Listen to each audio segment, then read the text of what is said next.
Wherever you go, whatever you do, throw a little at it. Omax, Vest and Briefs.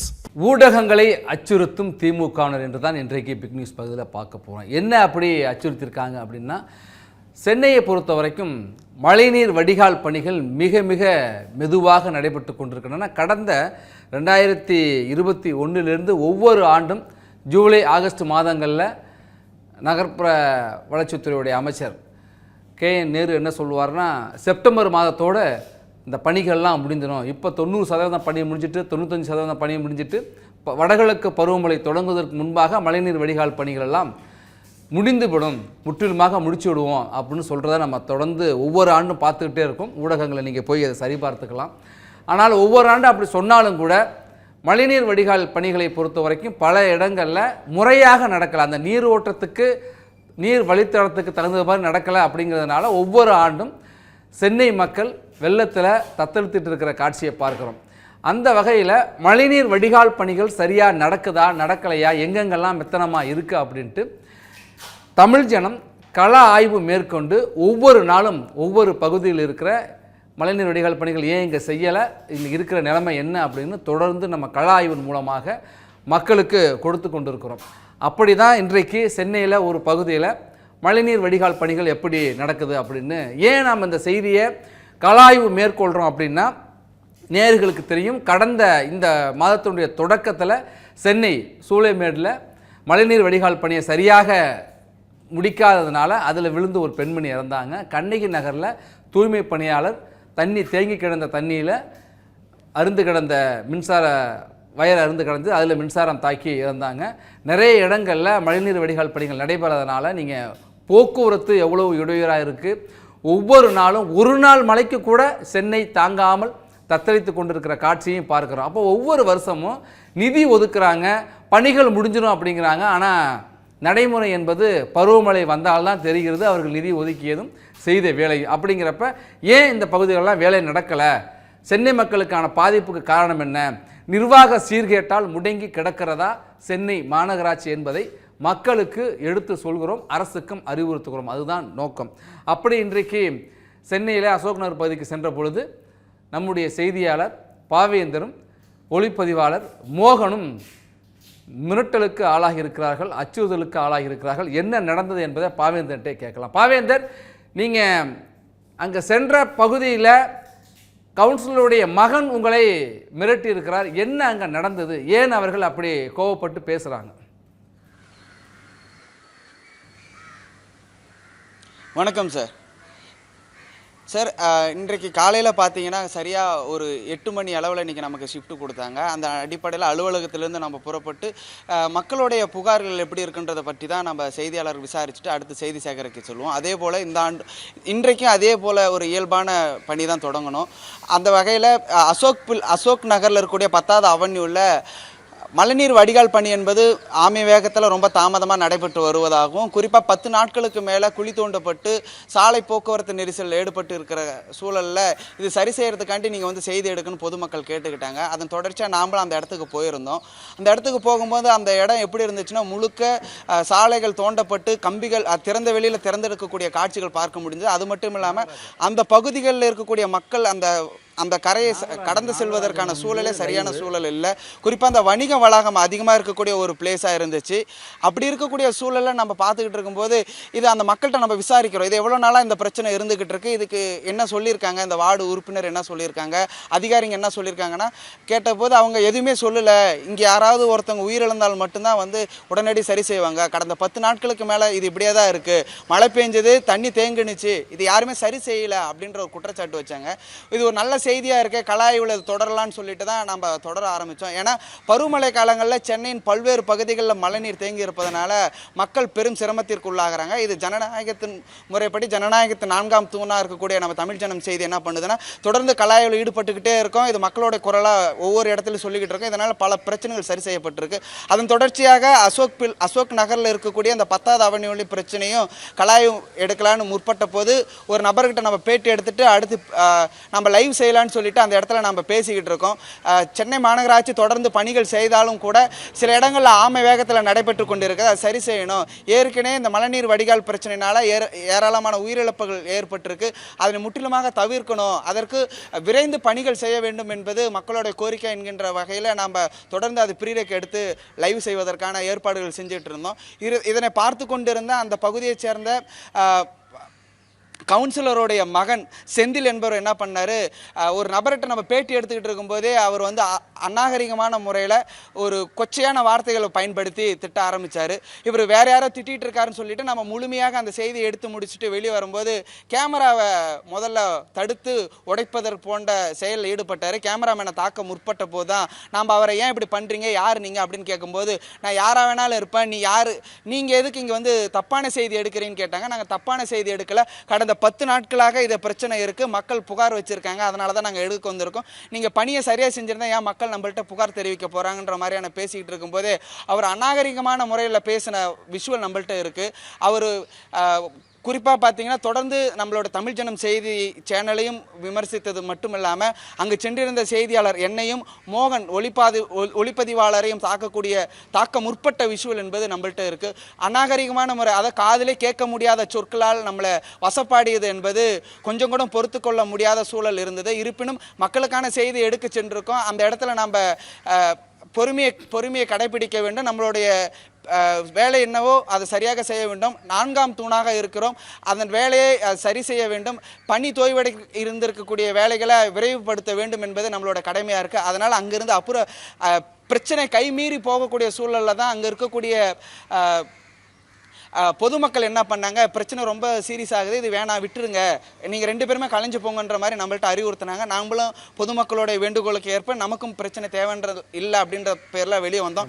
வெளியே வந்த பிறகு இன்னொரு அவங்களோட கட்சியோடு சார்ந்த இன்னொரு நபரும் வந்து நீங்கள் யாரு, நீங்கள் தொடர்ந்து இணைப்பில் இருங்க. நம்மோடு மாமண்டத்தினுடைய உறுப்பினர் அதிமுகவை சேர்ந்த கார்த்திக் குப்பன் இணைந்திருக்கிறார். அவர்கிட்ட போயிட்டு நான் திரும்ப உங்கள்கிட்ட வரேன். கார்த்திக் குப்பன், நீங்கள் இப்போ சென்னை மாநகராட்சியை பொறுத்த வரைக்கும் 200 வார்டுகள் இருக்கின்றன. 200 வார்டுகளிலுமே கிட்டத்தட்ட மழைநீர் வடிகால் பணிகள் என்பது சரியாக இல்லை. ஒவ்வொரு வருஷமும் ஒரு சாதாரண ஒரு நாள் மழைக்கே, சின்ன மழைக்கே நிறைய இடங்களில் தண்ணீர் தேங்கி இருக்கிறத பார்க்க முடிகிறது. என்னதான் நடக்குது சென்னை மாநகராட்சியில்? இல்லை, அதாவதுங்க, இவங்க 4000 கோடியில் இந்த ப்ராஜெக்ட் பண்ண, அதுவும் 100% கம்ப்ளீட் பண்ணிட்டேன் அப்படின்றதெல்லாம் இவங்க ஒரு வருஷம் முன்னாடியே எல்லா இடத்துலையும் சொன்னாங்க. பட் இங்கே பார்த்தீங்கன்னா ஒரு பெண்மணி வந்து இந்த மழைநீர் வடிகால் பணி வந்து சரியாக செய்யாமல் அதில் தவறி விழுந்து அவங்க இறக்குறாங்க. ஸோ இப்படிப்பட்ட அவலங்கள் தான் இன்னைக்கு வந்து சென்னை மாநகராட்சியில் நடந்து கொண்டே இருக்கு. ஸோ இதை வந்து இன்னைக்கு வந்து 131வது வார்டில், அதாவது நீங்கள் உங்கள் சேனல்லேயே நீங்கள் போய் அதை படம் பிடிச்சி போடணும்னு போகும்போது அதை வந்து இந்த கவுன்சிலருங்க அவங்களோட பையன் வந்து அராஜகம் பண்ணி அதை எடுக்கக்கூடாது அப்படின்ட்டு இவங்களுக்கு செய்யக்கூடிய தவறுகளை எல்லாமே வந்து ஊடகங்கள் சொல்லவே கூடாது, அப்படி சொல்லக்கூடிய ஊடகங்களையும் மிரட்டணுன்ற தோணிலேயே தான் இந்த திமுக அரசாங்கம் நடந்துக்கிறாங்க. சென்னை மாநகராட்சியும் நீங்கள் இந்த உதாரணத்துக்கு இந்த தூய்மை பணியாளர்களோட போராட்டம், இந்த போராட்டத்தை வந்து எப்படி ஒடுக்குனாங்களோ அதே மாதிரி எல்லா விஷயத்தையும் இந்த சென்னை மாநகராட்சி வந்து அடக்குமுறையை தான் பயன்படுத்துகிறாங்கன்றது இது தெல்ல தெளிவாக தெரியுது. ஸோ இது ரொம்ப வருத்தம் அளிக்குது. எதிர்கட்சி சார்பாக நாங்கள் இதை வந்து தினந்தோறும் இந்த எதிர்ப்பு குரலை தெரிவிச்சுட்டே தான் இருக்கோம். சென்னை மாநகராட்சியில தொடர்ச்சியா இந்த அராஜகம் நடந்து கொண்டே இருக்கிறது. சென்னை மக்களுக்கு இவங்க பெரிய ஒரு கார்த்திக், இப்ப நீங்க மாமன்ற கூட்டங்கள்ல இதை பற்றி பேசியிருக்கீங்களா? மேயரோ துணை மேயரோ உள்ள ஆணையரோ இதுக்கு சரியான விளக்கம் எதுவும் கொடுத்துருக்காங்களா? இல்ல, இதை வந்து நாங்க வந்து என்னன்னா இன்கம்ப்ளீட்டா இருக்கிறதெல்லாம் முடிக்க சொல்லி பலமுறை வந்து நாங்க மாமன்ற கூட்டத்துல வந்து தெரிவிச்சிருக்கோம். இன்னும் பாத்தீங்கன்னா பல இடத்துல போட வேண்டியதெல்லாம் போடாமலே அதெல்லாம் கட் பண்ணிட்டாங்க. கட் பண்ணிட்டு இதோட நிதியெல்லாம் முடிஞ்சிருச்சுன்னு சொல்லி அவங்க வந்து தெரிவிக்கிறாங்க. கேட்டா நாங்க க்ளோஸ் பண்ணிட்டோம், இந்த திட்டத்தையே க்ளோஸ் பண்ணிட்டோம் அப்படின்ட்டு. ஏன்னா இதுக்கு வந்த ஃபண்டெல்லாம் இவங்க என்ன பண்ணிட்டாங்கன்னா வேற ஒரு இதுக்கெல்லாம் பயன்படுத்திக்கிறாங்க. மோஸ்டா பாத்தீங்கன்னா Zone 1, நாங்க இருக்கிறது Zone 1, எங்களுக்கு Zone 1ல வந்திருக்கக்கூடிய ஃபண்டெல்லாம் எடுத்துட்டு போயிட்டு கொளத்தூர்ல வந்து அவங்க ஸ்பெண்ட் பண்ணாங்க முதலமைச்சரோட தொகுதியில. ஸோ இந்த மாதிரி வந்து இந்த ஃபண்டை மாற்றுறது, இந்த மழைநீர் வடிகால் பணியை வந்து முழுமையா முடிக்காம இருக்கிறதான வேலைகள் தான் இதை பண்ணியிருக்காங்க. பல முறை கேட்டோம், அவங்க இதை வந்து முறையான பதில் எதுவுமே சொல்லலை. நன்றி கார்த்திக், உங்களுடைய கருத்துக்களை பகிர்ந்து கொண்டமைக்கு. மாநகராட்சியை பொறுத்த வரைக்கும் ஒவ்வொரு வார்டுலேயும் பணிகளில் ஒரு பாரபட்சம் இருக்குது. அந்த நடக்கிற பணிகள்லையும் காலதாமதம் இருக்குது. நான் முதல்ல தொடக்கத்திலே குறிப்பிட்டது போல் இப்போ இந்த கடந்த 4 ஆண்டுகளாகவே இப்போ ஆகஸ்ட்டு அல்லது ஜூலை ஆகஸ்ட்டில் பார்த்தீங்கன்னா அமைச்சர் மேயர் எல்லாம் சொல்லுவாங்க 90% பணிகள் நிறைவடைந்து விட்டது, 95% பணிகளை முடிஞ்சிட்டு செப்டம்பர் மாதத்தோடு முடிச்சிடும்னு சொல்லுவாங்க. இன்றைக்கி செப்டம்பர் 18, பார்க்கலாம் எவ்வளவு பணிகள் முடிஞ்சிருக்குன்னு சென்னையில் வசிக்கிற மக்களுக்கும் அன்றாடம் இந்த சிரமங்களை அனுபவிக்கிற மக்களுக்குமே தெரியும். நம்மோடு செய்தியாளர் நாகராஜன் களத்திலிருந்து இணைந்திருக்கிறார். நாகராஜன், நீங்களும் தொடர்ந்து இந்த கள ஆய்வை பொறுத்த வரைக்கும் பல இடங்களில் இந்த மழைநீர் வடிகால் பணிகள் எந்த அளவுக்கு நடந்திருக்குன்னு தொடர்ந்து நீங்களும் பதிவு பண்ணிட்டு வர்றீங்க. இப்போ நீங்கள் எந்த பகுதியில் இருக்கீங்க, எந்த அளவுக்கு அங்கே பணிகள் நடைபெற்றிருக்கு? வணக்கம் மகேஸ்வரன். சென்னையை பொறுத்த வரைக்குமே நீங்கள் சொன்ன மாதிரி கடந்த சில வருடங்களாகவே பெரிய பிரச்சனையாக இருக்கக்கூடியது மெட்ரோவுக்கு தோண்டப்பட்ட பள்ளமோ அல்லது பாலம் கட்டுவதற்காக தோண்டப்பட்ட பள்ளமோ கிடையாது, மழைநீர் வடிகால். மழைநீர் வடிகால் பெரிய பிரச்சனைகளை தாண்டி சின்ன சின்ன தெருக்களில் இருக்கக்கூடிய மக்களுக்கும் அது பெரிய பிரச்சனைகளை உண்டாக்கிடக்கூடிய விஷயமாக தான் பார்க்கப்படுது. நாம் இருக்கக்கூடிய இடம் வந்து சூளைமேடில் பஜனை கோயில் தெரு. இந்த பஜனை கோயில் தெருவில் கிட்டத்தட்ட 3 மாத காலமாக மழைநீர் வடிகால் பணிகள் வந்து நடந்துட்டுருக்கு. கிட்டத்தட்ட இந்த சாலையினுடைய நீளம் வந்து அப்படின்னு சொல்லி பார்க்குறப்ப கிட்டத்தட்ட ஒரு 150லேருந்து 200 மீட்டர் இருக்குது. இந்த 200 மீட்டரில் மழைநீர் வடிகால் பணிகள் அமைக்கிறதுக்காக அந்த பணிகளை செஞ்சுட்டு இருக்கக்கூடிய வந்து எடுத்துக்கிட்டது வந்து ஒரு 3 மாத காலங்கள் ஆகுது. இந்த 3 மாத காலங்கள் நடைபெற்று வரக்கூடிய அந்த பணிகள் அப்படிங்கிறது இன்னும் வேகப்படுத்தப்படாமலே இருக்கக்கூடிய ஒரு சூழலில் வந்து நேற்று மற்றும் நேற்று முன்தினம் 2 நாட்கள் வந்து பஜனை கோயில் தெருவினுடைய முக்கால்வாசி பணிகள் முடிந்திருக்கக்கூடிய சூழலில் ஒரு இடத்துல வந்து அந்த குழி நோண்டியிருக்காங்க. அதாவது காங்கிரீட் பிளாக்குகள் அமைக்கிறதுக்காக குழி நோண்டியிருக்காங்க. ஜேசிபி வச்சு குழி நோண்டப்பட்டு ஒரு 2-3 மணி நேரத்திலே வந்து இங்கே பக்கத்தில் இருக்கக்கூடிய ஒரு கேட்ரிங் சர்வீஸ் நிறுவனத்தினுடைய ஒரு தனியார் கட்டுமானத்தினுடைய சுவர் வந்து சரிஞ்சு விழுந்திருக்கிறது. அதே போல் அருகில் இருக்கக்கூடிய ஒரு அடுக்குமாடி குடியிருப்பினுடைய கீழ்ப்பகுதியில் இருக்கக்கூடிய மண் அனைத்தும் வந்து ஒரு பாதி அளவிற்கு வந்து அரிக்கப்பட்டிருக்கக்கூடிய சூழலை வந்து பார்க்குறோம்.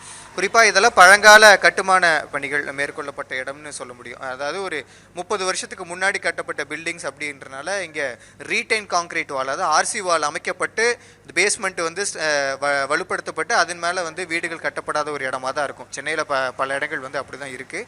அந்த மாதிரி தான் இந்த இடமும் பார்க்கப்படுது. மழைநீர் வடிகால் வந்து இந்த இடத்துல வருமா அப்படின்னு சொல்லி திட்டமிடுவதற்கு முன்பே கட்டப்பட்ட பில்டிங்ஸ் அப்படின்றனால இதனுடைய பேஸ்மெண்ட் எல்லாம் அவ்வளோ ஸ்ட்ராங்காக இல்லாத ஒரு சூழலில் மண்ணரிப்பு அப்படிங்கிறது அதிகமாக ஏற்படக்கூடிய விஷயம் அப்படிங்கிறது இயல்பு தான். அப்படி இருக்கும் பொழுது இந்த மழைநீர் வடிகால் பணிகள் வந்து நடந்திருக்கக்கூடிய சூழலிலேயே நேற்று முந்தைய தினமும் தோண்டப்பட்ட குழி, அதே போல் இங்கே செய்யப்பட்டு வரக்கூடிய பணிகள் காரணமாக வந்து மண்ணரிப்பு ஏற்பட்டது மட்டும் இல்லாமல் இங்கே இருக்கக்கூடிய ஒரு தனியார் கட்டுமானத்தினுடைய சுவரும் இடிந்து விழுந்திருக்கிறது, மிகப்பெரிய சிரமத்தை ஏற்படுத்தியிருக்கிறது. சரி, இது மட்டுமா பிரச்சனை அப்படின்னு சொல்லி பார்க்குறப்ப இந்த சாலையில் வயதானர்களும் பயன்படுத்துகிறார்கள், குழந்தைகளும் பயன்படுத்துகிறார்கள், எல்லாருமே பயன்படுத்துகிறாங்க. அப்படி இருக்கும் பொழுது இந்த சாலையில் இருக்கக்கூடிய இந்த நிலையை வந்து நம்ம பார்க்குறோம். கிட்டத்தட்ட மண்ணரிப்பு அப்படிங்கிறது வீடுகளுக்கு பக்கத்தில் மட்டும் இல்லை, சாலைகளுக்கு பக்கத்துலேயும் நிலவக்கூடிய சூழலில் இங்கே ரோடு வந்து 2ஆக பிளந்திருக்கக்கூடிய விஷயத்தையும் நம்ம பார்க்குறோம். ஏன்னா இங்கே பக்கத்தில் இருக்கக்கூடிய மண் எல்லாமே உள்வாங்கி ஒரு இடத்துல தான் போய் சேரும். அது மட்டும் இல்லாமல் பக்கத்தில் இருக்கக்கூடிய கழிவு நீரெல்லாம் ஒவ்வொரு வீட்டிலருந்தும் வெளியேறும் பொழுது இந்த வழியில் தான் வரும். அந்த மாதிரி இருக்கிற சூழலில் பூமிக்குள்ளே வந்து மண்ணும் நீரும் வந்து உமிழ்ந்து இருக்க தான் செய்யும். அப்படி இழுக்கக்கூடிய நிலையில் தான் இந்த இடத்துல வந்து இப்படிப்பட்ட மண்ணெரிப்பு ஏற்பட்டிருக்கிறதும் சாலைகள் பிளவு ஏற்பட்டிருக்கிறதும் பார்க்குறோம். இதனால் இந்த பகுதியில் இருக்கக்கூடிய மக்கள் வந்து கடந்த 3-4 மாதங்களாக மிகப்பெரிய சிரமத்தை செஞ்சுட்டு வராங்க. அதே மாதிரி தான் இப்போவும் இந்த சிரமத்தை வந்து அவங்க வந்து செஞ்சிட்ருக்காங்க அப்படின்றது வந்து நம்மளால் கண்ணார பார்க்க முடியுது. இதை கூடிய விரைவில் சரி பண்ணி கொடுத்து இந்த சாலை வந்து இது ஒரு பிரதான சாலையாக இருக்குது. ஏன்னா சூளைமேடு ஹைரோடுக்கும் அதே போல் இங்கே பின்னாடி இருக்கக்கூடிய சூளைமேடு கனெக்டிங் சாலைக்கும் உள்ளே இருக்கக்கூடிய மக்களுக்கும் ரயில்வே ஸ்டேஷன் போகிறதுக்கும் எல்லா இடத்துக்குமே வந்து ஒரு பிரதான சாலையாக இருக்கிறனால இந்த சாலையில் மழைநீர் வடிகால் பணிகளை விரைவில் முடிச்சு கொடுத்து இனிமேல் நடக்கக்கூடிய பணிகளும் பக்கத்தில் இருக்கக்கூடிய குடியிருப்புகளுக்கு எந்த விதமான அசம்பாவிதமும் ஆபத்தும் இல்லாத வகையில் நடந்து முடிக்கணும், கவனத்தோடையும் செய்து முடிக்கணும்னு சொல்லிட்டு மாநகராட்சி கிட்ட பொதுமக்கள் கோரிக்கை வைக்கக்கூடிய ஒரு நிலை தான் இந்த இடத்துல வந்து மழைநீர் வடிகால் பணிகள் வந்து நடந்துருக்கிறது. மகேஸ்வரன், களத்திலிருந்து விரிவான தகவல்களை பதிவு செய்தமைக்கு நன்றி நாகராஜ். ஒவ்வொரு ஆண்டும் 95% பணிகள் நிறைவடைந்துவிட்டது, இன்னும் 5% தான், அதை செப்டம்பருக்குள்ளே முடிச்சிடுவோம்னு சொல்கிறாங்க. எப்போ தான் 100% பணிகளும் முடிஞ்சிட்டு அப்படின்னு சொல்ல போகிறாங்கங்கிறது தெரியலை. இது இந்த செய்தியாளர் சந்திப்பில் அமைச்சர்களோ மேயரோ அல்லது துணை மேயரோ ஆணையரோ இந்த 95%ங்கிறதுல பேச்சே மாறாமல் ஒவ்வொரு ஆண்டும் சொல்லிட்டு இருக்காங்க. இது பருவமழை இப்போ தென்மேற்கு பருவமழை நிறைவு பெற்று வடகிழக்கு பருவமழை தொடங்க இருக்கிற சூழலில் தமிழ்நாட்டுக்கு அதிகமாக மழை பொழிவை கொடுப்பது வடகிழக்கு பருவமழை. அப்போ தான் அதிக பாதிப்பு என்பது இருக்கும். அக்டோபரில் தொடங்கி அடுத்து நவம்பர், டிசம்பர், ஜனவரிங்கிறது மிக ஒரு நெருக்கடியான ஒரு மாதமாகத்தான் இருக்கும். சென்னையில் தொடர்ந்து சென்னை வாசிகளுக்கு அந்த சிரமங்கள் தெரியும். ஆனால் ஒவ்வொரு ஆண்டும் நிதி ஒதுக்குறாங்க, வேலை நடக்குது, ஆனால் பாதிப்பு மட்டும் குறைந்தபடியே இல்லை. தொடர்ந்து பாதிப்புகள் தொடர்ந்து கொண்டு இருக்கிறது. அந்த பணிகளில் ஒரு திட்டமிடல் இல்லை அப்படின்னு சொல்கிறாங்க. நீரோட்டத்துக்கு ஏற்ப அந்த பணிகள் திட்டமிடலைங்கிறது ஒன்று. ரெண்டாவது, பணிகள் நடக்கிறதும் அதில் நிறைய முறைகேடுகள்.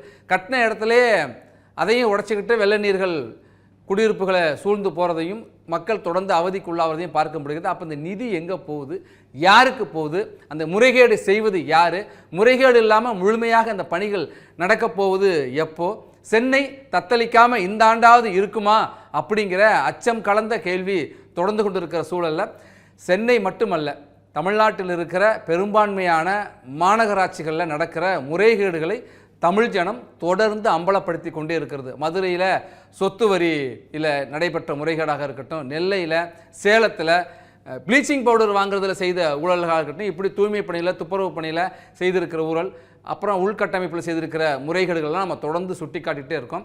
அந்த வகையில் திருச்சி மாநகராட்சியை பொறுத்த வரைக்கும் தமிழ்நாட்டின் மையப்பகுதியாக இருக்குது. அந்த மாநகராட்சியில் எந்த அளவுக்கு மழைநீர் வடிகால் பணிகள் நடந்திருக்குது என்பது குறித்து தீபன் எழுந்திருக்கார். தீபன், அங்கே எப்படி கள நிலவரம்?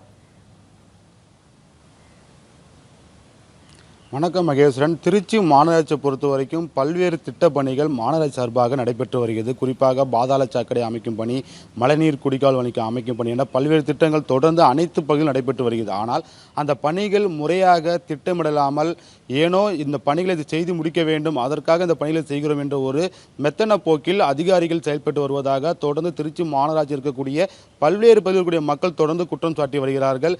முறையாக மழைநீர் வடிகால்கள் அமைக்கப்படவில்லை. குறிப்பாக பாதாள சாக்கடை பணிகள் திட்டமிட்டபடி குறிப்பிட்ட இடத்தில் அமைக்கப்படாமல் அவர்களுக்கு ஏற்ற போல் அந்த பணிகள் முழுவதும் நடைபெற்று வருகிறது. பல இடங்களில் அந்த பணிகளை முழுமையாக முடிக்காமல் ஆங்காங்கே விட்டு சென்றதால் மழை காலங்களில் அதில் சாக்கடை கழிவுகள் கலந்து சில பகுதிகளில் மனித கழிவுகளும் கலந்து துர்நாற்றம் வீசப்படுகிறது.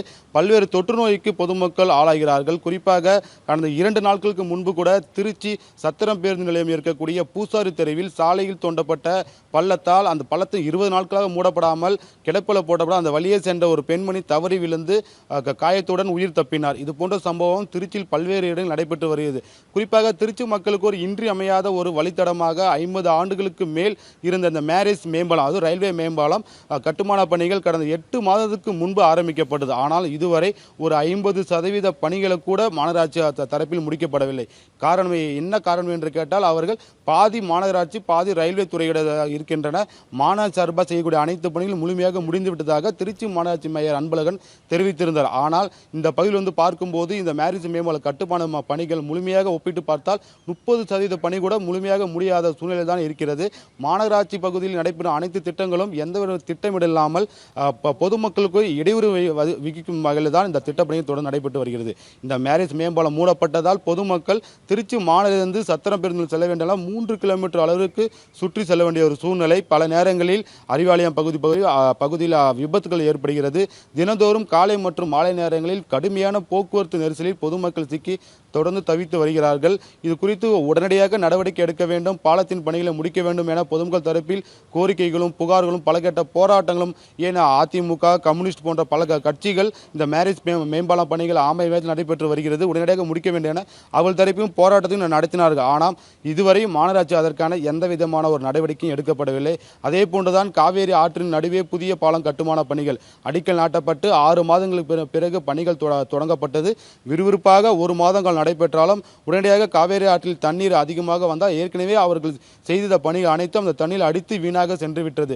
அப்போது கூட திருச்சி பொதுமக்களும் சமூக ஆர்வலரும் மக்களுடைய வரி பணத்தை திட்டமிட்டு ஒரு திட்டத்துக்கு செயல்படுத்தாமல் ஏனோ அவர்களுக்கு கமிஷன் கிடைத்தால் மட்டும் போதும் என்ற ஒரு மெத்தன போக்கில் தான் பணிகளை மேற்கொள்கிறார்கள் என ஒரு குற்றச்சாட்டு எழுப்பப்பட்டது.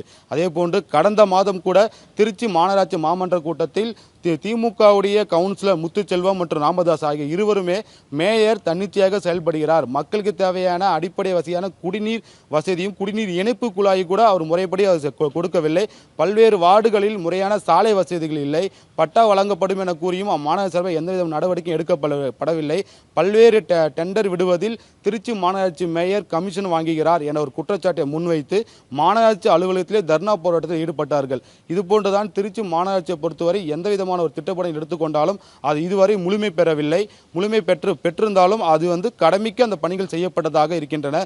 சாதாரண ஒரு மலைக்கே ஒரு புதிதாக கட்டப்பட்ட மழைநீரோ வடிகால் அல்லது பாதாள சாக்கடை பணிகள் முழுமையாக ஆங்காங்கே சேதம் ஏற்பட்டு வருகிறது.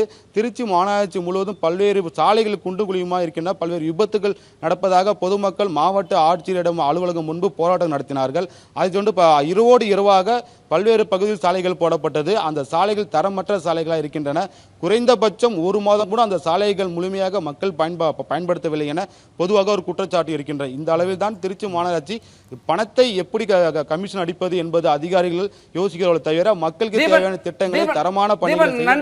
நன்றி தீபன்.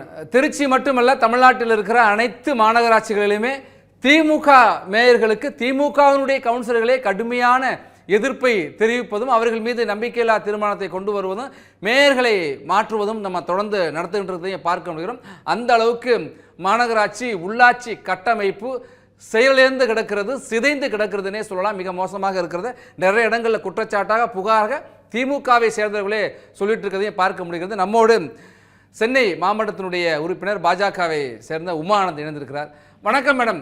சென்னையில் மழைநீர் வடிகால் பணிகள் மிக மெத்தனமாக நடக்குது. அதை சுட்டி காட்டினா திமுகவுடைய கவுன்சிலருடைய மகன் அச்சுறுத்துகிறார். நீங்க உங்கள் பகுதியை பொறுத்த வரைக்கும் மழைநீர் வடிகால் பணிகள் எப்படி இருக்கு? இது குறித்து மாமன்ற கூட்டத்தில் பேசியிருக்கீங்களா? என்ன பதில் கிடைத்திருக்கிறது? நான் இப்போ எனக்கு ஒன்று மேஜர் லேக் வியூ ரோட கேட்டிருந்தேன். நான் அதுவே நான் கஷ்டப்பட்டு 10 வாட்டி கேட்டு அது டெண்டர் கால் ஃபார் பண்ணியிருக்காங்க. அது பட் சிலது தோண்டினது மெட்ரோ வாட்டர் தோண்டிருக்காங்க. நீங்க அதுவான்னு வெரிஃபை பண்ணிக்கோங்க. பட் எல்லாமே எனக்கு இப்போ எம்பி ஃபண்டு வாசன் சார் கொடுத்துருக்கார் எனக்கு. அதுக்கு இன்னும் டெண்டர் கூப்பிடல. நான் எவ்வளோ வாட்டி ஃபோன் பண்ணி கேட்டுட்டு இருக்கிறது. ஒவ்வொரு வாட்டி நேரில் போய் பேசணுமா? அழற குழந்தைக்கு தான் பாலுன்ற மாதிரி இருக்குது. இதுல நிச்சயமாக டெண்டரே கூப்பிடலைங்க. நிறைய எவ்வளோ வாட்டி ரிமைண்ட் பண்றது? காமகோட்டி ஸ்ட்ரீட்னு என்னோடதுல, ஸ்டாம் வாட்டர் என்னோடதுல, லேக் வியூ ரோட் நான் ரொம்ப கஷ்டப்பட்டு தான் எனக்கு இப்போ இன்னும் வேலை ஆரம்பிக்கல நான் லேக் வியூ ரோட்ல. மேடம், மழைநீர் வடிகால் பணிகளை பொறுத்த வரைக்கும் கடந்த சில ஆண்டுகளாக தொடர்ந்து பார்த்துட்டு இருக்கோம். ஒவ்வொரு ஆண்டும் ஆகஸ்ட் மாதத்தில் சொல்றாங்க அடுத்த மாதம் செப்டம்பரோட முழுமையா பணிகளை முடிஞ்சிடும், 95% பணிகளை முடிஞ்சிட்டுன்னா சொல்லிட்டே இருக்கிறாங்கல்ல. எப்பதான் 100% பணிகளை முடிப்பாங்க? ஒவ்வொரு ஆண்டு தான் சொல்லிட்டு இருப்பாங்களா? அது ஆண்டவனுக்கே வெளிச்சங்க. ஏன்னா என்னோடது நான் ரொம்ப அஃபெக்ட் ஆறது லேக் வியூ ரோடு. நான் கேட்டு இன்னும் வேலை கூட ஆரம்பிக்கல. டெண்டர் கூட கூப்பிடல இன்னும். நான் எஸ்டிமேட் எல்லாம் கொடுத்து. அதே மாதிரி இன்னொரு ஸ்டாம் வாட்டர் ட்ரெயின் எனக்கு எம்பி வாசன் சார் ஃபண்டு கொடுத்தாரு. அதுக்கே இன்னும் அவங்க டெண்டர் கூப்பிடல. பணம் வந்து எல்லாமே ரொம்ப ரொம்ப ஸ்லோவா இருக்குது. நம்ம ஒவ்வொருக்கும் நம்ம சண்டை போட்டு வாங்குற மாதிரி. நன்றி மேடம், இணைப்பில் வந்து உங்களுடைய கருத்துக்களை பகிர்ந்து கொண்டமைக்கு. மழைநீர் வடிகால் பணிகள் ஒரு பக்கம் ரொம்ப மெத்தனமாக நடக்குது. நடக்கிற பணிகளும் அரையும் குறையமாக நடக்குது. அதுலேயும் பெருமளவில் நிதி முறைகேடு, கரப்ஷன் அண்டு கமிஷன் மட்டும்தான் அதில் இருக்குது. வேலை நடக்கலை அப்படிங்கிற குற்றச்சாட்டை முன்வைக்கிறாங்க. ஒரு கவுன்சிலரே முன்வைக்கிறதையும் பார்க்க முடியுது. அது மட்டும் இல்லை, ஒரு துறைகளுக்குள்ளாக ஒரு ஒருங்கிணைப்பு இல்லை. மின் வாரியத்துக்கும் மெட்ரோ நிறுவனத்திற்கும் அல்லது குடிநீர் வடிகால் வாரியத்திற்கும் ஒரு ஒருங்கிணைப்பு பணியே இல்லை. ஏன்னா நீங்கள் காட்சிகளை பார்க்கலாம். மின் இணைப்பினுடைய இந்த மின்சாதன பெட்டிகள் அவ்வளவு துருப்பிடிச்சிருக்கு. அங்கே ஒரு மழைநீர் வடிகால் பணிகளை மேற்கொள்கிறாங்க. அந்த ஒயர்கள் வெளியில் நீட்டிகிட்டு இருக்கிறத எவ்வளவு பாதுகாப்பற்ற நிலையில் இருக்குதுன்னு பார்க்கலாம். அதனால் ஒரு உயிரையும் நம்ம அண்மையில் பறி கொடுத்தோம். கண்ணகி நகரில் தூய்மை பணியாளர் தன்னுடைய வழக்கமான பணிக்கு வந்தவர் இப்படி அருந்து கிடந்த மின்கம்பி தண்ணியில் கிடக்க அதில் கால் மிதித்து அவங்க உயிரிழந்தாங்க. இந்த ஒரு மாத காலத்திற்குள் மட்டுமே 2 பேர் அது போல் உயிரிழந்ததையும் பார்க்க முடிகிறது. அதுவும் ஒரு பக்கம் அலட்சியம். ஒருங்கிணைப்பில் பெரும் அச்சுறுத்தலாகவும் இருக்குது, ஆபத்தாகவும் இருக்குது. நிதியில் முறைகேடு, நடக்கிற பணிகளும் சரியாக இல்லை, இப்படி எதுவுமே சரியாக இல்லைன்னு சொன்னாக்கா அதுக்கு மிரட்டல், அச்சுறுத்தல் என்கிறது தான் இன்றைக்கு யதார்த்தமாக இருக்கிறது. நம்மோடு மூத்த பத்திரிகையாளர் விஸ்வா இணைந்திருக்கிறார். சார், மழைநீர் வடிகால் பணிகள் நடக்கலைன்னு சொன்னால் அச்சுறுத்தல் என்பது, மிரட்டல் என்பது இருக்குது. பத்திரிகை சுதந்திரம் இன்றைக்கு தமிழ்நாட்டில் தலைநகரில் இன்றைக்கு கேள்விக்குறியாகி இருக்கிறதா? இல்ல, பொதுவாக ஆட்சியாளர்கள், குறிப்பாக திமுக ஆட்சியாளர்கள் பத்திரிகையாளர்களை தொடர்ந்து அவர்கள் கையாளும் விதம் என்பது அவர்களுக்கு ஆதரவான பத்திரிகை ஊடகவியலாளர்களுக்கு சிவப்பு கம்பளமும், அவர்கள் தவறுகளை சுட்டிக்காட்டக்கூடிய பத்திரிகை ஊடகவியலாளர்களுக்கு கருப்பு கம்பளமும் விரிக்கக்கூடிய ஒரு நிலையை நம்ம பார்க்கிறோம். இது மக்கள் பிரச்சனைகளை அரசாங்கத்துக்கு எடுத்து சொல்ல வேண்டிய கடமை ஒரு பத்திரிகையாளருக்கு இருக்கு. உண்மையிலேயே ஒரு பத்திரிகையுடைய செயல்பாடுகள் என்னன்னா, அரசினுடைய தலைமைக்கு சில தகவல்கள் போய் சேர முடியாது. எடுத்துக்காட்டாக இது போன்ற விபத்துகள் நடக்கக்கூடிய, சிறு சிறு அளவில் விபத்துகள் நடக்கக்கூடிய, அதற்கு காரணமாக இருக்கக்கூடிய அந்த பராமரிப்பு இல்லாத அது போன்ற தகவல்களை அதிகாரிகள் மட்டத்திலேயே தெரியாத காரணத்தினால்தான் சில நேரங்கள் சரி செய்யப்படாமல் இருக்கிறது, அல்லது அவர்கள் அதை அலட்சியமாக இருக்கிறார்கள் என்பதைத்தான் பத்திரிகையாளர்கள் செய்தி வாயிலாக அதை எடுத்துச் செல்கிறார்கள். உயர் அதிகாரிகளுக்கு தெரிகிறது, உடனே அந்த பணி நிறைவேற்றப்படுகிறது, அது குறை சரி செய்யப்படுகிறது. ஆக பத்திரிகை ஊடகங்கள் என்பது ஒரு ஆளும் அரசுக்கு மிக முக்கியமான ஒரு ஒரு ஊடகம். அதன் வாயிலாகத்தான் தன்னுடைய கட்சிக்காரர்களும் தன்னுடைய அதிகாரிகளுமே ஒருவேளை தவறு செய்தாலோ அல்லது கடமை தவறிவிட்டாலோ அதை சுட்டிக்காட்டுவதற்கு பத்திரிகை ஊடகங்கள் இருக்கின்றன என்கிற அந்த அடிப்படையில் தான் ஆட்சியாளர்கள் ஆட்சியே நல்ல ஆட்சியை தர முடியும். ஆனால் அப்படிப்பட்ட நிலையில் பத்திரிகை ஊடகவியலாளர்களை அடக்கி ஒடுக்குவது என்னவென்றால் அந்த பிரச்சனையை அப்படியே கிடப்பில் போட்டு விடுவது. இதனால் யாருக்கு பிரச்சனை ஆகும்னா ஆட்சியாளர்களுக்கு தான் பிரச்சனை ஆகும். இந்த பத்திரிகை ஊடகங்களை ஒடுக்க உண்மை செய்திகள் வெளிவராமல் போக போக பொய்ச் செய்திகளை மட்டுமே நம்பி ஆட்சியாள தொடங்கினால் மக்கள் வெறுப்பை அந்த ஆட்சியாளர்கள் சம்பாதித்துக் கொள்ள வேண்டும் என்கிறது தான் அடிப்படையில் இருக்கக்கூடிய உண்மை. அதுதான் இப்ப நடந்துட்டு இருக்கிறத நான் பார்க்கிறேன் மகேஷ். நன்றி சார். இணைப்பில் உங்களுடைய கருத்துக்களை பகிர்ந்து கொண்டு நாம் சென்னை மட்டுமல்ல ஒவ்வொரு மாநகராட்சியிலும் இந்த பிரச்சனைகள் இருக்குது அப்படின்னு சொல்கிறோம். அந்த வகையில் மதுரை மாநகராட்சியை பொறுத்த வரைக்கும் சொத்து வரி வசூலிப்பதில் ஏற்பட்ட முறைகேடு, மேயருடைய கணவர் கைதானது, அப்புறம் நிலைக்குழு, மண்டல குழு தலைவர்கள்லாம் கைதானது, மாநகராட்சி ஊழியர்கள், உதவி ஆணையர் உள்ளிட்டவர்கள்லாம் கைதானதுலையும் பார்க்க முடிகிறது. இப்போ தூய்மை பணியாளர்கள் போராட்டமும் நடந்துகிட்டு இருக்கு. மதுரையிலிருந்து செய்தியாளர் நாகேந்திரன் இணைந்திருக்கிறார். நாகேந்திரன், அங்கே மதுரையில் இப்படி உள்கட்டமைப்பு பணிகள் எந்த அளவுக்கு இருக்குது, மாநகராட்சியினுடைய செயல்பாடு எப்படி இருக்குது?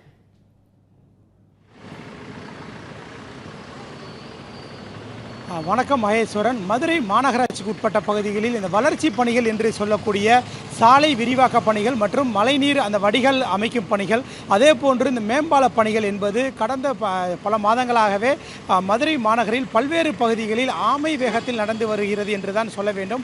அந்த அளவிற்கு தான் அந்த பணிகள் மந்தகதியில் நடந்து வருகிறது. தற்போது கூட நான் இருக்கும் இந்த பகுதி எது என்று பார்த்தோம் என்றால் மதுரை மாநகரின் மைய பகுதியாக இருக்கக்கூடிய கோரிப்பாளையம் அந்த தேவர் சிலை சந்திப்பு பகுதியில் தான் இருந்து வருகிறோம்.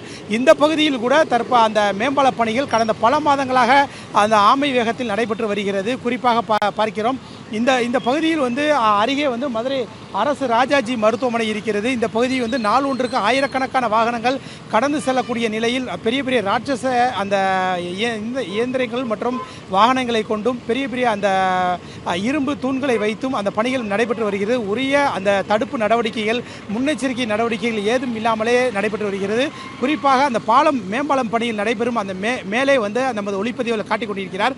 அங்கே எந்த விதமான ஒரு பாதுகாப்பு அம்சங்கள் ஏதும் அதை அவர் போட்டுக்கொள்ளாமல் அந்த பணியாளர் மேலே ஆபத்தான நிலையில் அந்த பணியை செய்து வரக்கூடிய அந்த காட்சிகளை பார்த்து வருகிறோம். இந்த பணியாளர், அந்த பணியை மேற்கொள்ளும் பணியாளருக்கே இந்த நிலை என்றால் அருகில் வாகனங்களில் செல்லக்கூடியவர்களின் நிலையும் அச்சத்தில் இருந்து வருகிறது. இந்த நிலையில் இது குறித்து பேசுவதற்காக மதுரையைச் சேர்ந்த அபுபக்கர் என்பவர் நம்மிடமே இருக்கிறாரு. அவரிடமே கேட்கலாம். இப்போ இந்த மதுரை மாநகராட்சிக்கு உட்பட்ட பல்வேறு பகுதிகளில் வளர்ச்சி பணிகள் சொல்லக்கூடிய இந்த மழைநீர் வடிகால் அந்த பணிகளாக இருக்கட்டும், சாலை விரிவாக்கம், மேம்பால பணிகள் இதெல்லாம் நடக்குது. இது நடக்கிறனால நீங்கள் பொதுமக்கள், வாகன ஓட்டிகள் என்னென்ன மாதிரியான பாதிப்புகளை சந்திக்கிறீங்க? எது விபத்துகள்லாம் அடிக்கடி நடக்குதா? எப்படி இதாகுது? அதை பற்றி சொல்லுங்கள். வணக்கம், என் பேர் சமூக ஆர்வலர் அபுபக்கர். இன்றைக்கி மதுரை நகர் பார்த்தீங்கன்னா இன்றைக்கி கோரிப்பாளையம் பகுதியில் தேவர் சிலை அருகில் இருக்கும். தேவர் சிலை அருகில் நாங்கள் நிற்கிறோம். நிற்கிறேன். என்ன சொல்ல வரோம், என்ன பேச வரோம் அப்படின்னா, இன்றைக்கி வந்து மேம்பால பணிகள் இன்றைக்கி நடந்துக்கிட்டுனா எந்தவித பாதுகாப்பு இல்லை பாருங்களேன். இப்போ வந்து இங்கே ஆங்கிலம் போட்டு இந்த பணிகள் செய்கிறாங்க. இந்த பகுதியில் வந்து தடுப்பு அவங்க வைக்கணும். தடுப்பு இல்லாமல் இந்த பக்கம் வாகனங்கள்லாம் போகுது. இது வந்து முக்கியமான பகுதி. இந்த முக்கியமான பகுதியில் பார்த்திங்கன்னா அதிகமான போக்குவரத்து போகுது. இப்போ ஒரு குறிப்பாக நான் சொல்கிறேன் பார்த்தீங்களா, அங்கே பாருங்களேன், மேலே ஒருத்தர் வேலை பார்க்குறாரு, அதாவது மேம்பால பணி செய்கிறாரு. அந்த மேம்பால பணி செய்யும்போது அவருக்கு ஒரு உரிய பாதுகாப்பு இல்லை பாருங்களேன். அவர் விழுந்தாருன்னா யார் காப்பாற்றுவா? அதே மாதிரி பார்த்திங்கன்னா இந்த ஆங்கிள் வச்சு கட்டுறாங்க. இது பார்த்திங்கன்னா எந்தவித பாதுகாப்பு இல்லை. அதே மாதிரி இந்த பணி நடக்கும்போது, இந்த பாலம் பணி கட்டும்போது ஒரு பள்ளம் தோண்டி இருந்தாங்க. அதாவது இது அமைக்கிறதுக்காக, மேம்பாலம் பண்ணி அமைக்கிறதுக்காக கட்டும்போது சேராட்டால் இந்த பக்கம் வந்திருக்காங்க. வரும்போது பார்த்தீங்கன்னா ஒரு 4-5 பொம்பளைகள் சேராட்டால் வரும்போது 4-5 பொம்பளையாளுங்க சேராட்டால் அந்த டிரைவரு எல்லாமே உள்ளே விழுந்துட்டாங்க. உயிர் பிழைச்சி தப்பிச்சிருக்காங்க. இதே மாதிரி தான் ஒவ்வொரு இடத்துலையும் மழைநீர் கால்வாய் எடுத்துங்க, எது மேடு எது பள்ளம் தெரியாது. இதே மாதிரி தான் ஆமை வேகத்தில் தான் ஒவ்வொரு பணியும் நடக்குது. இது வந்து துரிதமாக நடக்கணும். இப்போயும் கிட்டத்தட்ட நானும் பார்க்குறேன், இப்போ 2 வருஷமாக நடக்குது. அதாவது தமிழ்நாடு அரசு நினச்சிச்சுன்னா, மாவட்ட நிர்வாகம் நினச்சிச்சுன்னா, மதுரை மாநகராட்சி நினச்சிச்சுன்னா உரிய சீக்கிரம் பணிகள் செய்யலாம். ஆனால் ஆமை வேகத்தில் நடக்குது. இது விபத்தும் ஆபத்தும் நிறைய நடக்கிற வாய்ப்பு இருக்குது. நன்றி, வணக்கம். அபுபக்கர். குறிப்பாக மதுரை மாநகரில் இந்த வளர்ச்சி பணிகள் நடைபெற்று வருகிறது. இதனால என்னென்ன மாதிரியான பாதிப்புகளை சந்திக்கிறீங்க? மதுரை மாநகராட்சியோட செயல்பாடை நீங்கள் எப்படி பார்க்குறீங்க? எந்த அளவுக்கு வந்து நடைபெறுது? இதை வந்து துரிதமாக நடத்துகிறாங்களா? ஏன் இதை மாநகராட்சி கண்காணித்து இதை விரிவாக துரிதப்படுத்தி மக்களுக்கு எந்த அச்சுறுத்தல் இல்லாத வகையில் வந்து பணிகள் மேற்கொள்றதுக்கு அதுக்கான தடுப்பு நடவடிக்கைலாம் ஏன் எடுக்காமல் இருக்காங்க? அதை பற்றி சொல்லுங்கள். அதாவது மதுரையினுடைய ஒரு மைய பகுதி, இது இதய பகுதியும் கூட சொல்லலாம். ஆற்றிற்கு வடக்கு புறம் இருந்து வரக்கூடிய அனைத்து வாகனங்களும் அந்த புறமும், அதே நேரத்தில் ஆற்றிலிருந்து வைகை ஆற்றிலிருந்து தென்புறம் வரக்கூடிய வாகனங்கள் அனைத்து இந்த பகுதிக்கு தான் வரணும். இது ஒரு மையமான பகுதி. அதே நேரத்தில் இந்த தென்புறம் பகுதியில் பார்த்தோம் என்றால், கடந்து வரும்போது இந்த பகுதியில் வந்து அரசு மருத்துவமனை, அதே நேரத்தில் அமெரிக்கன் கல்லூரி, அரசு மகளிர் கல்லூரி, மாவட்ட ஆட்சியர் அலுவலகம், கமிஷனர் அலுவலகம், இவ்வளவு இருக்கு இந்த இடத்துல. ஆனால் இந்த இடத்தில் ஒரு நிமிடத்திற்கு பார்த்தோம் என்றால் 200 வாகனங்கள் கடந்து செல்லக்கூடிய ஒரு நாள் ஒன்றிற்கு லட்சக்கணக்கான வாகனங்கள் கடந்து செல்லும். அதே நேரத்தில் ஒரு நிமிடத்திற்கு ஆம்புலன்ஸ் என்பது தொடர்ந்து நமது அரசு ராஜாஜி மருத்துவமனைக்கு செல்லக்கூடிய ஒரு பகுதி. இந்த பகுதியில் வந்து சாலை விரிவாக்கத்திற்கும் மேம்பாலம் கட்டுவதற்குமான பணிகள் என்பது தொடர்ந்து நடந்து வருகிறது. அதே நேரத்தில் பார்த்தீங்கன்னா இங்கிட்டு தள்ளி போனோம்னா வண்டியூர் பகுதியில் பணிகள் நடக்குது, செல்லூர் பகுதியில் பணிகள் நடக்குது, அதற்கடுத்து செல்லூர் கம்மாய் சார்ந்த ஒரு பணிகள் நடக்குது. இந்த பணிகள் எல்லாமே மிக மிக மெதுவாக நடக்கிறது, ஆமை வேகத்தில் நடக்கிறது. இந்த பணிகள் எல்லாம் மதுரை மக்களுக்கு ஒரு சிரமமாக இருக்கு. இந்த பகுதியை கடக்கிறதே ஒரு சிரமம்னா, இந்த பகுதியை கடந்து இன்னொரு பகுதிக்கு போறோம்னு அந்த சிக்னல்ல போய் மாட்டிக்கிறான், அங்கிருந்து கடந்து போறோம்னா இன்னொரு சிக்னல்ல போய் மாட்டிக்கிறோம். இப்படிதான் இருக்கு. அதே நேரத்தில் இந்த பகுதியில் இவ்வளவு வாகனங்கள் சென்றாலும் உரிய பாதுகாப்பு அம்சம் என்பது எதுவுமே கிடையாது. இப்போ மழை பெஞ்சுக்கிட்டே இருக்கு, தினசரி மழை பெய்யுது மதுரையில். மழை பெய்யும் போது பள்ளம் எது, ரோடு போடுவதற்கு தோண்டப்பட்ட பள்ளம் எது, பில்லருக்கு தோண்டப்பட்ட பள்ளம் எது, இயற்கையான பள்ளம் எது, சாலையே மிக மோசமாக இருக்கிறது. இப்படிப்பட்ட நேரத்தில் இது போன்ற இது இருக்கு. பாதுகாப்பு அம்சம் என்பது கொஞ்சம் கூடமே கிடையாது. இப்போ பார்த்தீங்கன்னா இந்த பகுதியில் தொழிலாளர்கள் பார்க்குறாங்க, அவங்களுக்கு பார்த்தீங்கன்னா எந்த ஒரு பாதுகாப்பு அம்சம் இல்லாமல் தான் இருக்காங்க. பொதுவாக வந்து இந்த பகுதியில் இவ்வளோ வாகனங்களுக்கு மாற்று ஏற்பாடு, மாற்று வழி திட்டமாவது ஏதேனும் செய்ய வேண்டியது இருக்கு, அதையெல்லாம் செய்யலை. அதே நேரத்தில் இந்த மாவட்ட நிர்வாகமும் மாநகராட்சி நிர்வாகமும் இந்த பணிகளை துரிதமாக செய்வதற்கு நடவடிக்கை எடுக்கணும். இந்த பகுதி பார்த்தீங்கன்னா தூசி, சரளக்கல், இந்த கட்டடத்துக்கு இந்த கட்டுமான பணிகளுக்கு பயன்படுத்த பொருட்கள் எல்லாமே ரோட்டில் செதறி கிடக்கு. வாகனங்களில் செல்வதற்கு சிரமப்பட வேண்டிய ஒரு அவல நிலை இருக்கு. குறிப்பாக வளர்ச்சி பணிகள் வந்து நடந்துக்கிட்டு இருக்கு அப்படின்ற மாதிரி வந்து பார்க்குறோம். ஆனால் வந்து எல்லாமே ஆமை வேகத்தில் நடக்குது. மதுரை மாநகராட்சியோட செயல்பாடு எப்படி இருக்குது? இப்போ மதுரை மாநகராட்சிக்கு உட்பட அந்த 100 வார்டுகள்லையுமே எங்கே போனாலுமே, செல்லூர் உள்ளிட்ட எந்த பகுதி போனாலுமே பாதாள சாக்கடை அடைப்பு ஏற்பட்டு கழிவுநீர் எங்கே பார்த்தாலும் வெளியேறி போய்க்கிருக்கு. அதே மாதிரி மக்களுக்கான அந்த அடிப்படை வசதிகள், அதே மாதிரி குடிநீரில் வந்து கழிவுநீர் கலந்து வர்றது இந்த மாதிரியான இருக்குது. அதே மாதிரி இந்த தூய்மை பணியாளர்கள் போராட்டம் தொடர்ந்து நடைபெற்று வருகிறது. மதுரை மாநகராட்சியில் அந்த வரி முறைகேடு, சொத்து வரி முறைகேடு இந்த மாதிரி தொடர்ந்து நடைபெற்று இருக்கு. இந்த மதுரை மாநகராட்சி நிர்வாகம் என்னதான் பண்ணுது, அதை பற்றியும் கொஞ்சம் சொல்லுங்கள். அதாவது மதுரை மாநகராட்சியில் ஆரம்பத்தில் பார்த்தீங்கன்னா ஸ்பெஷல் ஆஃபீஸர் மட்டும்தான் இருந்தாங்க, தேர்ந்தெடுக்கப்பட்ட மக்கள் பிரதிநிதிகள் இல்லாமல் இருந்தாங்க. அப்போ கூட ஓரளவு சரியான முறையில் எல்லா பணிகள் நடந்துருச்சு. இன்றைக்கி வந்து மேயர், துணை மேயர், 100 வார்டுக்குரிய கவுன்சிலர், மண்டல தலைவர், இது போக மாநகராட்சியினுடைய ஆணையாளர் எல்லாரும் இருக்கும்போதும் மதுரை மாநகராட்சியில் எந்த ஒரு வேலையுமே நடக்கலை. இப்போ பார்த்தீங்கன்னா இன்றைக்கி காலையில் செய்தி என்னன்னா, செல்லூர் பகுதியில் இருக்கக்கூடிய வாகனங்கள் நிறுத்தக்கூடிய மாநகராட்சி துப்புரவு வாகனங்கள் நிறுத்தக்கூடிய இடத்துல 500 வாகனத்தினுடைய சாவிகளை யாரோ எடுத்துகிட்டு போயிட்டாங்கன்னு சொல்லி மாநகராட்சியினுடைய கமிஷனர் புகார் செய்யக்கூடிய அளவுக்கு இருக்குது. இதில் வந்து பார்த்திங்கன்னா தொடர்ச்சியாக இந்த அவர்லாண்டு ஆரம்பித்த காரணத்திலிருந்து மதுரை மாநகராட்சிக்கு துப்புரவு தொழிலாளர்களுக்கு தொடர்ந்து மோதல் போக்கு தான் நடக்குது. அதை துப்புரவு தொழிலாளர்கிட்ட கேட்டோம்னா எங்களை வந்து அடிமை மாதிரி வேலை வாங்குறாங்க, உரிய சம்பளம் தர மாட்டேங்கிறாங்க, இஎஸ்ஐ தர மாட்டேங்கிறாங்க, தீபாவளிக்கு போனஸ் கிடையாதுன்றாங்க. இது சம்பந்தமாக முத்தரப்பு பேச்சுவார்த்தையெல்லாம் நடந்துச்சு. மாநகராட்சி கமிஷனர், சங்கத்தினுடைய நபர்கள், துப்புரவு தொழிலாளர்கள் எல்லாருடைய இது நடந்துமே அந்த முத்தரப்பு பேச்சுவார்த்தையிலையும் தோல்வி. அதற்கடுத்து பார்த்தீங்கன்னா மதுரை மாநகராட்சியில் எங்கு பார்த்தாலும் இப்போ பார்த்தீங்கன்னா மதுரை மேலப்போனவரம் பகுதிக்கு வந்து பார்த்தீங்கன்னா பூராமே அந்த கழிவு நீர் வாகனங்கள் நின்றுக்கிட்டே அள்ளிக்கிட்டே இருக்காங்க. எல்லா இடத்துலையுமே தினசரி சாக்கடை கழிவு நீர் தான் ஓடுது. ரோடு பார்த்தீங்கன்னா எல்லா இடத்துலையுமே பள்ளம் மேடுமா, 100 வார்டுமே மோசமாக தான் இருக்குது. அது ஆரப்பாளையமாக இருந்தாலும் சரி, கோரிப்பாளையமாக இருந்தாலும் சரி, மாப்பாளையமாக இருந்தாலும் சரி, எல்லா வார்டுமே கண்டிப்பாக. மகேஸ்வரன், தற்போது இந்த நம்மளிடம் வந்து பேசின அண்ணாதுரை என்பவர் வந்து அவர் வந்து தொடர்ந்து இந்த மதுரை மாநகராட்சி இருக்கக்கூடிய அந்த 100 வார்டுகளிலும் பல்வேறு பிரச்சனைகளை தொடர்ந்து அடுக்கிக் கொண்டே வந்து அவர் தொடர்ந்து பேசிக்கொண்டே இருக்கும் அளவிற்கு மதுரை மாநகராட்சியில் அவ்வளவு பிரச்சனைகள் இருக்கிறது என தொடர்ந்து சொல்லி வருகிறார். இந்த நிலையில் தான் உண்மை மதுரை மாநகருக்கு உட்பட்ட அந்த மாநகராட்சிக்கு உட்பட்ட 100 வார்டுகளிலும் அந்த அடிப்படை வசதிகள் என்பது முறையாக செய்யப்படாமல் மதுரை மாநகராட்சி நிர்வாகம் செயலற்று இருப்பதாகவே இந்த பகுதி மக்களும் அதே போன்று சமூகர்களும் அனைவரும் கூறி வருகின்றனர். மகேஸ்வரன். நாகேந்திரன், மதுரை மாநகராட்சி மக்களுடைய துயரம் சொல்லி மாளாது என்ற அளவிற்கு அடுக்கிக் கொண்டே இருந்ததை பார்க்க முடிகிறது. அங்கே பங்கேற்றவர்கள் மதுரையை சேர்ந்தவர்களுடைய கருத்து. எல்லா மாநகராட்சியிலும் இப்படி தான் இருக்குது அப்படிங்கிறத மிக விரிவாக பதிவு செய்தீங்க. நன்றி. நம்ம மீண்டும் பாவேந்தர்கிட்ட போகலாம். பாவேந்தர், இப்போ நீங்கள் ஒளிப்பதிவு பண்ணுறீங்க, அவ்வளோ பேர் பார்க்குறாங்க, கொஞ்சம் மரியாதையாக பேசுங்க அப்படின்னு சொன்னாலும் கூட அவ்வளவு தரைக்குறைவாகவும் அவ்வளவு கண்மூடித்தனமாகவும் அவர் பேசுகிறதுக்கு காரணம் என்ன? அங்கே இருந்த மக்கள் அவர்களை பற்றி என்ன சொல்கிறாங்க?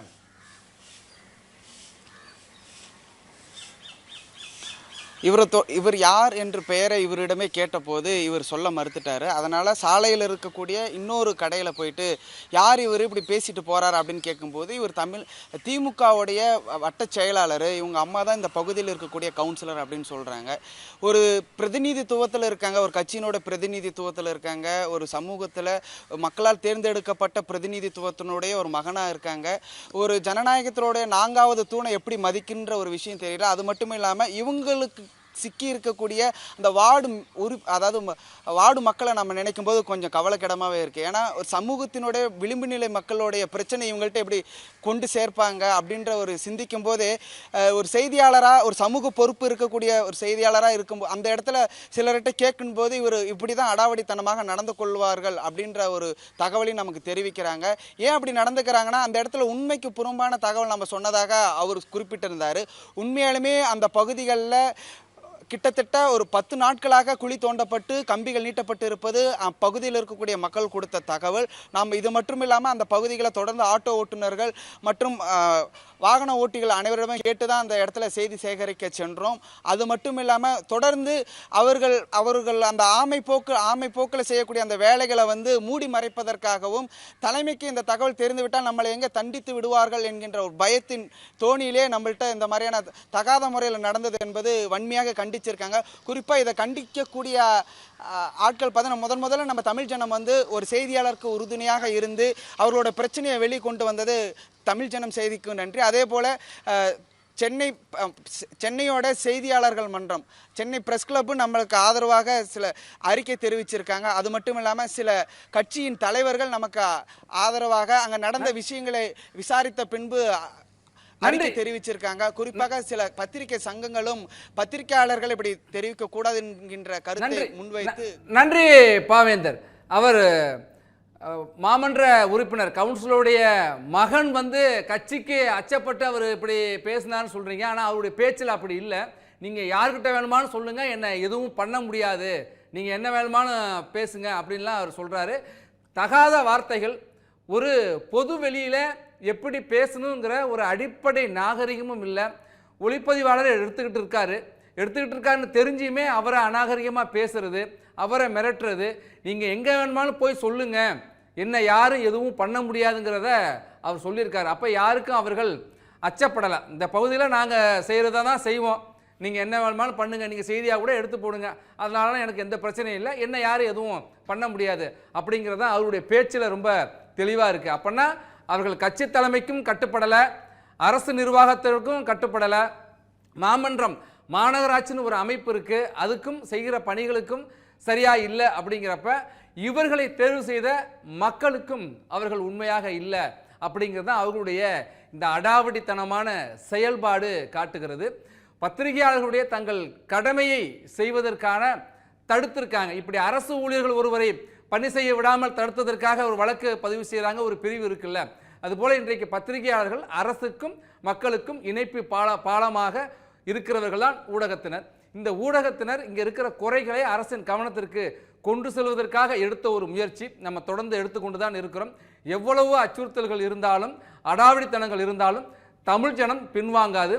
இங்கே மக்களுக்கு ஏற்படுகிற பாதிப்புகளை, குறைகளை எடுத்து சொல்லி கொண்டு தான் இருக்கும், இன்னும் உறக்க சொல்லும் என்பதை இந்த நேரலையில் பதிவு செய்கிறோம். அதே நேரத்தில் இது குறித்து மாநகராட்சிக்கும் அரசுக்கும் கவனத்துக்கு கொண்டு சென்றிருக்கிறோம், என்ன செய்ய போகிறாங்கன்னு பார்ப்போம். அதே நேரத்தில் சென்னை பத்திரிகையாளர் மன்றம், தென்னிந்திய ஊடகவியலாளர் சங்கம், அதே போல் பாஜகவுடைய முன்னாள் மாநில தலைவர் அண்ணாமலை உள்ளிட்டோரெல்லாம் இங்கே பத்திரிகையாளர்கள் ஊடகத்துறையினர் மிரட்டப்பட்டிருக்கிறதுக்கு கடுமையான கண்டனத்தை தெரிவிச்சிருக்காங்க. 4ஆம் தூண் என்று வார்த்தைகளால் சொல்லிக் கொண்டிருப்பதும், நாங்களும் பத்திரிகையாளர் தான் என்று சொல்லிக் கொண்டிருக்கிற இந்த முதலமைச்சர் இப்போ என்ன செய்ய போறார் என்கிற ஒரு கேள்வி. ஊடகத்துறைக்கு, ஊடகவியலாளர்களுக்கு ஏற்பட்டிருக்கிற அச்சுறுத்தல், மிரட்டலுக்கு என்ன நடவடிக்கை எடுக்க போகிறார்? அதை கடந்து எந்த செய்திக்காக அது நடந்ததுன்னா இந்த மழைநீர் வடிகால் பணிகள் தான். இன்னும் மிக விரைவில் வடகிழக்கு பருவமழை தொடங்க இருக்கிறது அடுத்த மாதம். இப்போ இந்த பணிகளை எப்போ முடிக்க போகிறாங்க? இந்த ஆண்டாவது 100% பணிகள் நிறைவு பெற்று பணிகள் முடிந்தாலும் மக்கள் ஓரிரு நாள் அல்லது சில மணி நேர மழை பொழிந்தாலே தத்தளிக்கக்கூடிய நிலை மாறுமா என்கிற கேள்வியெல்லாம் இருக்கிறது. அரசும் முதலமைச்சருடைய மனசாட்சிக்கே விட்டு நிறைவு செய்கிறோம்.